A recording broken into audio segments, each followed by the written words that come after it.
Hello अस्सलाम वालेकुम guys. आज की पोइट्री मेरी किसी फ्रेंड ने मुझे सेंड की है। उसके कहने पर मैं ये पोस्ट कर रही हूँ। अगर बिकी तेरी दोस्ती तो पहले खरीदार हम होंगे। अगर बिकी तेरी दोस्ती तो पहले खरीदार हम होंगे। तुझे खबर न होगी, तुझे खबर न होगी तेरी कीमत की। पर तुझे पाकर सबसे अमीर हम होंगे।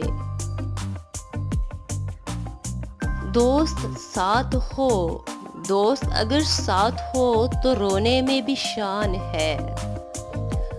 दोस्त ना हो तो महफिल भी सुनसान है। दोस्त ना हो तो महफिल भी सुनसान है। सारा खेल दोस्ती का है ऐ मेरे दोस्त। मरना जनाजा और बारात एक ही समा है। टेक केयर, अपना ख्याल रखिएगा। Bye bye.